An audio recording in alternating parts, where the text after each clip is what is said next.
Hello. Thank you for your continuous support, this means a lot to us.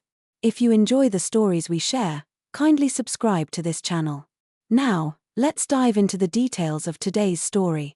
The Sterling Grand Hotel hadn't changed in 15 years. Same crystal chandeliers, same Persian carpets, same judgmental whispers echoing off marble walls. I stood in the lobby, invitation card rolling between my fingers, watching the city's elite filter into the annual Madison Prep reunion. Ms. Alexander Crawford, the concierge, approached with practiced deference. The Wellington Ballroom is ready for you. I smiled, noting how different that difference felt now compared to when I was just James Crawford's rebellious daughter. Thank you. I'll wait a moment. My phone buzzed. A message from my executive assistant. Financial Times confirms tomorrow's cover. Market reaction already trending. CNBC wants an exclusive. Perfect timing.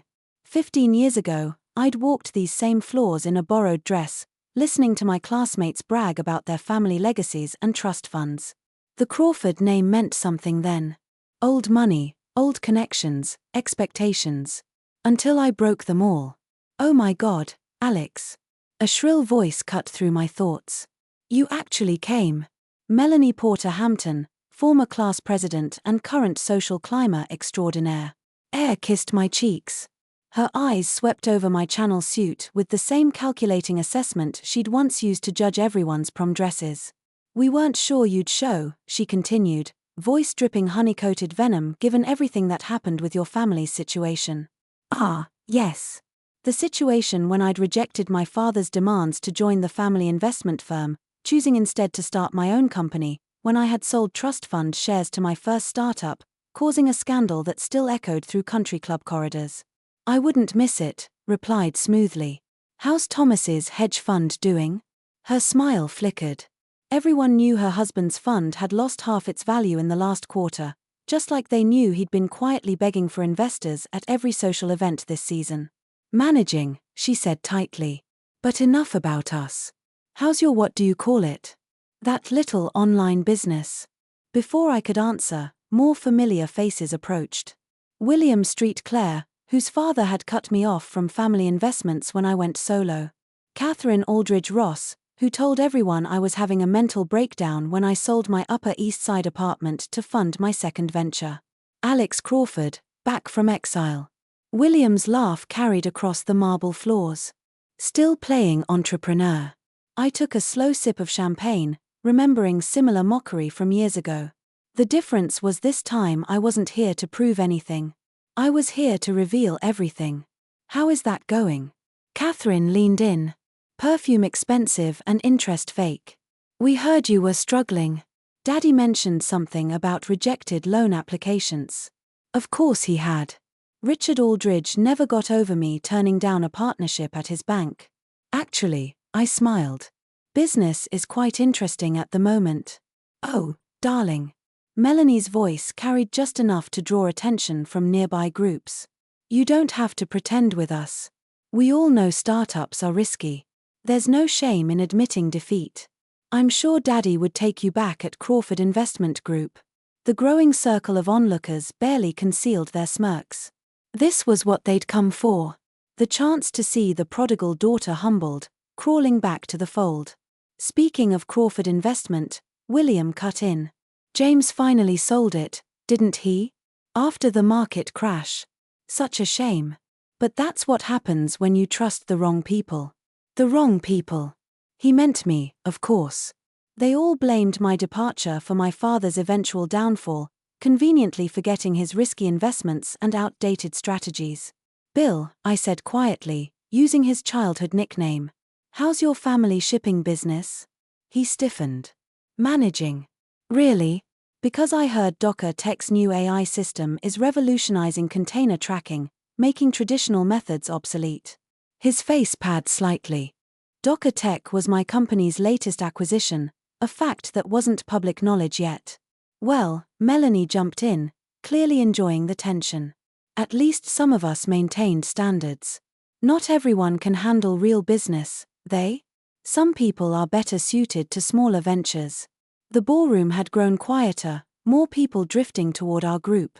The show they've been waiting for was starting. It's sweet that you keep trying though, Catherine added with folk sympathy. Still chasing that dream of being independent. But really, Alex, isn't it time to be realistic? Join something stable. I checked my watch. The waiter should be arriving any moment. You know what they say, Melanie continued, warming to her audience. You can't fight legacy. We all end up exactly where we're meant to be. Some of us, she gestured to the gathered elite at the top. And others, Miss Crawford. Right on. Cue the waiter appeared with a silver tray. Today's Financial Times as requested. I accepted the paper with a quiet thank you, aware of every eye in the circle watching front page face down against the tray. Oh, keeping up with the markets. William smirked. Planning your next small venture. I turned the paper over slowly, letting them all see the cover. My portrait professional and powerful above the headline. Alexander Crawfordepur of the Ye How One Woman Built a 12 Billion Tech Empire in Secret. The silence was absolute. Melanie's champagne glass slipped from her fingers, shattering on marble. Catherine's carefully maintained smile cracked. William looked like he'd been slapped. You were saying something about legacy? I asked softly. About ending up where we're meant to be. The article continued below my photo. Crawford Technologies' revolutionary AI systems have quietly dominated market sectors from shipping to banking, with over 70% of major financial institutions now running on their platforms. Sources confirm upcoming IPO could value the company at over $20 billion. That's impossible. William stammered. Your father said. My father didn't know. I cut in. None of you did. That was the point. I let them digest that as I pulled out my phone, pretending to check messages. Actually, I was recording their reactions. A little gift for my PR team, who had orchestrated this moment down to the last detail. But the loans, Catherine's voice, had lost his condescending edge. Daddy said you were begging for financing. Your father, I smiled, like everyone else, saw exactly what I wanted them to see. It's amazing how much you can accomplish when people underestimate you. The whispers had started. Phones were coming out as people Googled my name, finding the carefully timed press releases that had just gone live.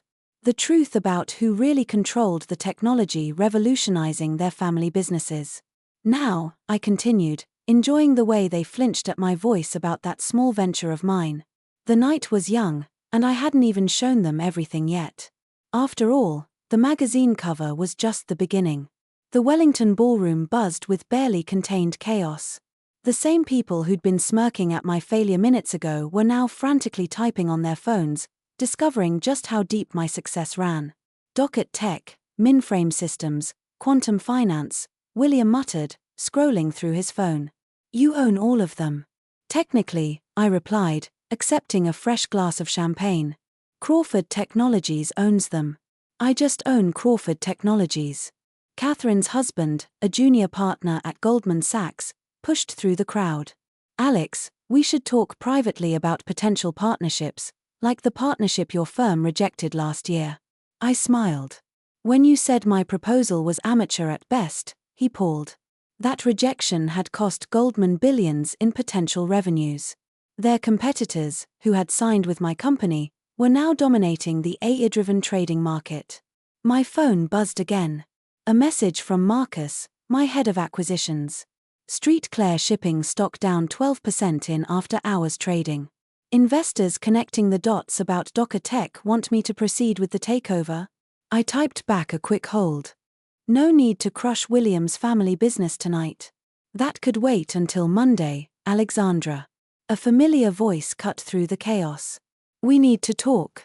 Richard Aldridge, Catherine's father and CEO of First Manhattan Bank, stood before me. The same man who laughed me out of his office 3 years ago when I'd approached him about modernizing their banking software. About what, Richard? About how First Manhattan's trading platform is now obsolete?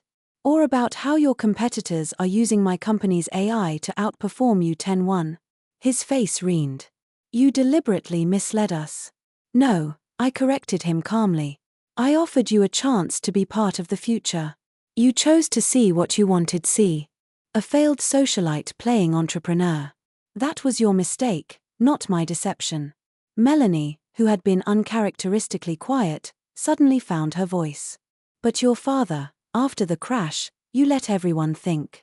Everyone think exactly what they assumed. I cut in.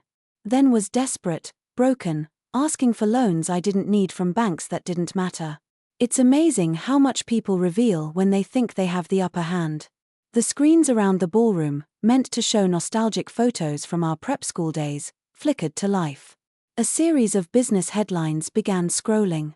Crawford Technologies revolutionizes banking security. AI giant acquires Docker Tech and stealth move. Tech's most mysterious CEO finally revealed. My PR team had perfect timing. You've been planning this, William accused. All of it. The reveal. Timing. Of course, I have. Met his eyes steadily. Just like you all planned. Every snide remark, closed door, every whispered rumor about my failures. The difference is my plans actually worked. My phone buzzed again. This time it was Janet, my chief legal officer. Board memo leaked. First Manhattan considering emergency weekend session. Want me to send the acquisition proposal now? I smiled faintly. Richard must have missed that detail in the Financial Times article. The part about Crawford Technologies having enough cash reserves to acquire his bank outright. Mr. Street Clare. A young analyst pushed through the crowd, foam pressed to his ear. Sir, the Hong Kong office is calling. Something about our shipping contracts being invalidated. William's face went from red to white. What? Docker Tech's new terms of service? I explained.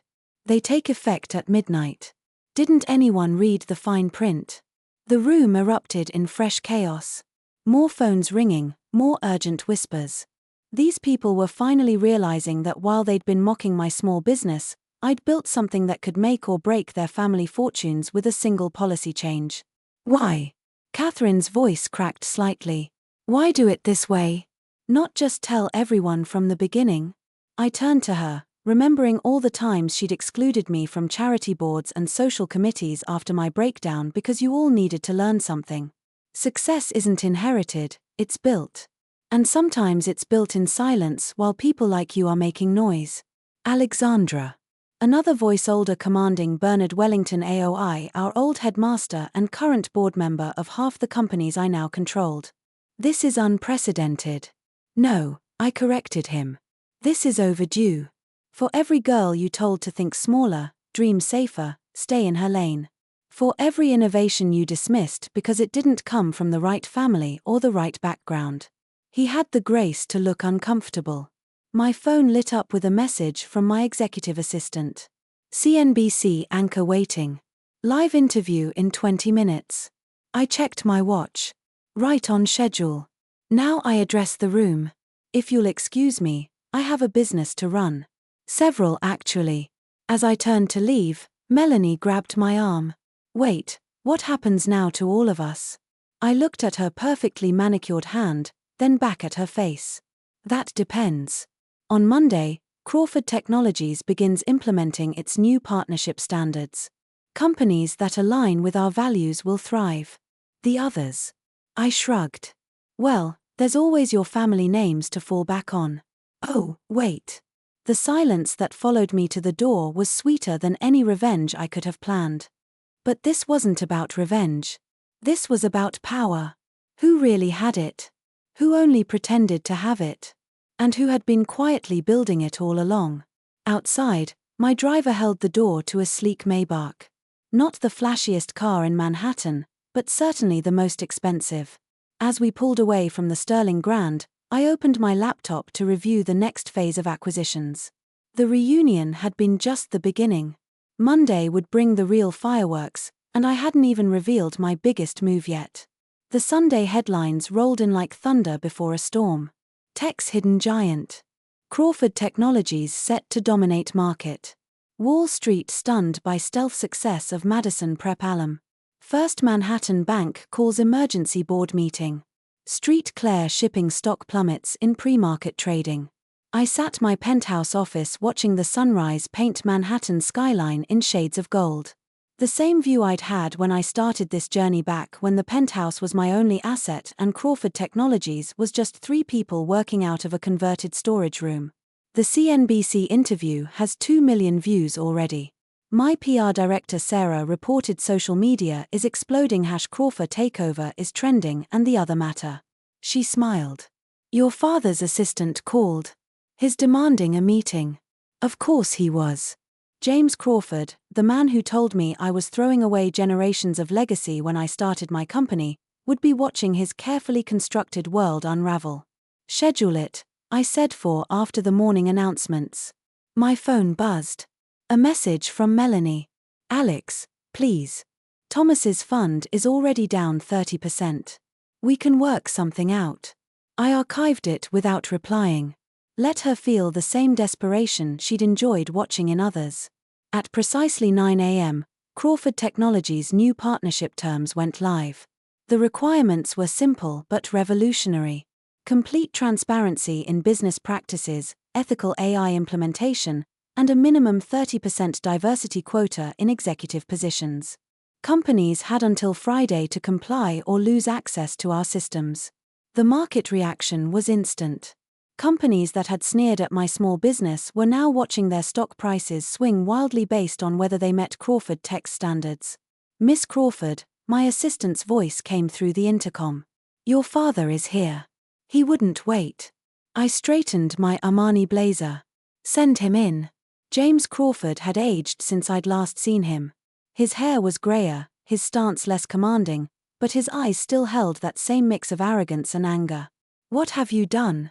He demanded without preamble. Built something, I replied calmly. Isn't that what you always wanted? Built something? You've destroyed relationships that took generations to establish. William's father called me in tears. Richard Aldridge is facing a board revolt. Fascinating how quickly generations of relationships crumble when the power dynamic shifts. He slammed his hands on my desk. This isn't how business is done. No, I agreed. This is how business should be done. Transparent, meritocratic, forward-thinking. You've made enemies of everyone who could have helped you. I pulled up a screen showing Crawford Technologies' market valuation. The number made him step back. I don't need their help, Dad. I never did. That's what you never understood. While you were all protecting your little circle of influence, the world changed. I just changed with it. And now what? He demanded. You'll destroy everything we built. No, I'll rebuild it better, stronger, more equitable. I stood, meeting his gaze. The acquisition offer for Crawford Investment Group is still open. By the way, though, after today's market shift, I might need to adjust the price down. His face wrined. You wouldn't dare. Actually, I already have. Check your email. As if on cue. His phone buzzed. The color drained from his face as he raided the updated offer. 40% lower than last week's valuation. You can't. I can. And on Friday, when our new standards take effect, it'll be worth even less. I walked to the window, unless of course you implement the changes I've outlined, starting with the board composition. He stared at me, finally seeing what everyone else had missed all these years. I hadn't just built a company, I'd built a revolution. The car will take you back to your office, I said, effectively dismissing him. You have until Friday to decide. After he left, I opened my laptop to join the emergency board meeting of First Manhattan Bank as their newest major shareholder, a position I'd acquired through a series of shell companies. I had some suggestions about their future direction. My phone lit up with another message. This time from Catherine. Just heard about Mom's foundation. Please, we can explain. Ah, yes. The foundation. I'd almost forgotten about my team's audit of their charitable giving. The irregularities they'd found would make fascinating reading for the IRS. The afternoon brought a parade of former critics turned supplicants. William's father begging to maintain their shipping contracts. Melanie's husband offering inside information about competitor funds. Each one trying to save themselves from the tsunami they dismissed as a ripple. At 4 p.m., I had one last meeting. The Madison Prep Board of Trustees had requested an urgent discussion about their technology education program. Apparently, they'd heard about Crawford Technology's new educational foundation, the one planning to fund tech scholarships for girls from underprivileged backgrounds, the same program they'd rejected when I proposed it 15 years ago. Miss Crawford, my assistant, appeared. The trustees are here, and there's something else. She handed me a tablet showing live feed from the Sterling Grand. The reunion was supposed to continue through tomorrow, but the ballroom was empty. The elite who'd gathered to celebrate their status had scattered, too busy salvaging their empires to maintain social appearances. I smiled, remembering all the parties I'd been excluded from, all the whispers about the Crawford girl who had lost her way. Your next interview is in an hour, Sarah reminded me. Bloomberg wants to discuss the IPO. Push it tomorrow, I decided. Tonight, have other plans. I took the elevator to ground floor, nodding to the security team as I crossed the lobby. Outside, the evening was painting the city in shades of purple and gold. My driver opened the door to Maybach. Where to, Miss Crawford? I gave him an address, one I hadn't visited in years. The small apartment where I'd started coding my first program, where I'd eaten ramen noodles while building the foundation of what would become Crawford Technologies.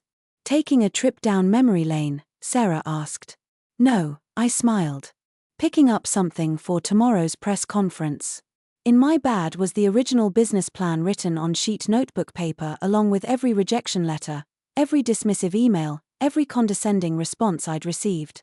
Tomorrow they would become part of the Crawford Technologies Museum exhibit. A reminder that success doesn't always wear a familiar face.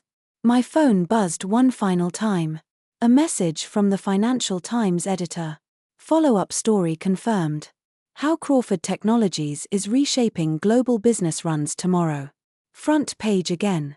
I put the phone away, watching the city lights flicker to life. Somewhere out there, my former classmates were realizing that their world had changed forever. The social hierarchy they defended so fiercely had been rewritten. And I, the girl they'd written off as a failure, had done the rewriting. Success, I whispered to the city skyline, is the best revenge. But this wasn't just about revenge. It was about change. Real lasting systemic change. And I was just getting started.